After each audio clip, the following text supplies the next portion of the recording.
A very good afternoon, 10th class. So, our new topic is refraction of light. Reflection of light के बारे में हमने पिछले lecture में डिस्कस कर लिया कि what is reflection of light. Now this is refraction of light. It is a different thing. That is reflection, it is refraction. So आपने इन दोनों टर्म्स में कंफ्यूज नहीं होना है. ठीक है. अब पहले कुछ जर्नल टर्म्स जो है वो डिस्कस करते हैं. जैसे कि हमें पता है कि हमें कोई भी चीज क्यों दिखाई देती है, बिकॉज वहां उस एक पर्टिकुलर ऑब्जेक्ट से रिफ्लेक्ट होकर लाइट हमारी आईज में एंटर करती है, तो हमें वो चीज जो है वो दिखती है. ठीक है, ये हो गया हमारा एक कि भाई इसलिए हमें कोई भी चीज जो है वो दिखाई देती है. ठीक है. बट अगर तो लाइट सेम मीडियम में ट्रेवल कर रही है तो वो स्ट्रेट लाइन में ट्रेवल करती है. ये मैं आपको बता रही हूँ कि अगर लाइट जो है वो सेम ही मीडियम में ट्रेवल कर रही है, एक ही मीडियम, लाइक अगर आप एक रूम में बैठे हो और उसी रूम में लाइट ट्रेवल करिए तो it is a same medium और वो स्ट्रेट लाइन में ट्रेवल करेगी. और अगर वो ट्रांसपेरेंट मीडियम है तो भी वो स्ट्रेट लाइन में ट्रेवल करेगी.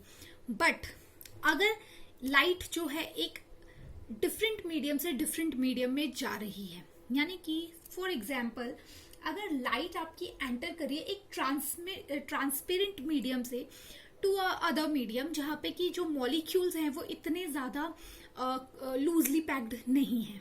ठीक है.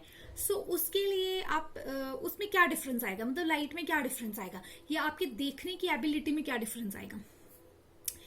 इसके लिए मैं आपको एक एग्जांपल दूंगी. So let's understand it with the help of A example. So this is a glass of water and this is a pencil in it. ठीक है. Now the upper portion of this pencil you can see, ये जो upper portion है इस pencil का जितना कि water में डिप्ड नहीं है, उससे जो लाइट रिफ्लेक्ट होकर आ रही है वो आ रही है अपर मीडियम में, इस मीडियम में जहां पे सिर्फ एयर है. ठीक है. And the other medium is water. ठीक है. एंड वी नो दैट कि जो एयर है उसके जो पार्टिकल्स होते हैं वो लूजली पैक्ड होते हैं एज कंपेयर टू वाटर के पार्टिकल से. ठीक है. तो it means air is a different medium and water is a different medium. ठीक है. सो अब आप लोग इसमें देख सकते होंगे कि ऊपर जो पेंसिल है जो कि सिर्फ एयर मीडियम है वो आपको अलग से दिख रही है, एंड जो नीचे पेंसिल है ये यू कैन सी, ये यहाँ पे आपको यहाँ पे कहीं पे ऐसे डिफरेंस सा दिख रहा होगा कि वो थोड़ी बड़ी दिख रही है साइज में. अगर आपको अभी कैमरे में नहीं दिख रहा है तो आप ये अपने घर पर खुद करके भी देख सकते हैं. ठीक है. ये हमें क्यों दिख रहा है, कभी आप लोगों ने सोचा कि ये ऊपर वाली पेंसिल जो है ये तो नॉर्मल दिख रही है बट ये नीचे वाली का शेप इतना चेंज क्यों हो गया, या फिर सीधी नहीं दिखती, हमें ये टेढ़ी दिखती है, पेंसिल हमें टेढ़ी दिखाई देती है. ठीक है. ये क्यों होता है. So this happens with the help of a phenomena that is known as refraction of light. यानी कि ये जो हो रहा है ये होता है रिफ्रैक्शन ऑफ लाइट की वजह से. यानी कि अब ये टेढ़ी हमें क्यों दिख रही है, क्योंकि लाइट टेढ़ी हो गई है. मैंने क्या बोला, मैंने बोला कि लाइट जब एक मीडियम में ही ट्रैवल करेगी, यानी कि जब वो हवा में ही ट्रैवल कर रही है तो वो स्ट्रेट लाइन में ट्रैवल कर रही है. बट जैसे ही वो वाटर में एंटर हुई वो बेंड हो गई, जिसकी वजह से हमारी इमेज भी बेंड हो गई. ठीक है. यानी हमारे पेंसिल की जो इमेज हमें शो हो रही है वो भी थोड़ी सी बेंड सी आपको दिख रही होगी. ठीक है. So the bending of light when it travels from a transparent medium और from one medium to another medium that is known as refraction of light.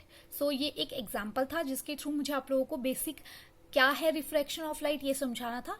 Now let's move towards the lecture. So let's back to the lecture. And now what is refraction of light? So it is a phenomena of change of path of light in going from one medium to another medium is called refraction of light. यानी कि जब light एक medium से दूसरे medium में travel करेगी, एक medium यानी रेयरर मीडियम से डेंसर मीडियम में जाएगी.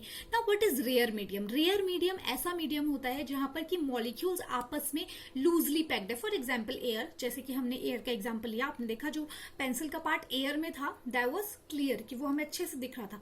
बट जैसे ही डेंसर मीडियम, डेंस मतलब जहां पे पार्टिकल बहुत ज्यादा है, यानी वाटर जो अगर हम देखें एयर के कंपैरेटिव डेंसर होता है, तो वाटर में जो है पार्टिकल्स जो होते हैं वो बहुत ज्यादा होते हैं, क्लोजली पैक्ड होते हैं. तो जब जो रे ऑफ लाइट है वो रेयरर से डेंसर में जाएंगी तो वो बेंड हो जाएगी, और जिसकी वजह से जो पेंसिल थी हमको बेंड दिखाई दे रही थी. ठीक है। सो दिस इज दी रिफ्रैक्शन की जब भी लाइट जो है एक रेयर मीडियम से डेंसर मीडियम में जाएगी तो इट विल बेंड, और उसकी वजह से जो इमेज हमें दिखती है वो भी थोड़ी सी बेंड दिखाई देती है, कभी कभी हमें बड़ी इमेज दिखाई देती है। So that is due to the refraction of a light.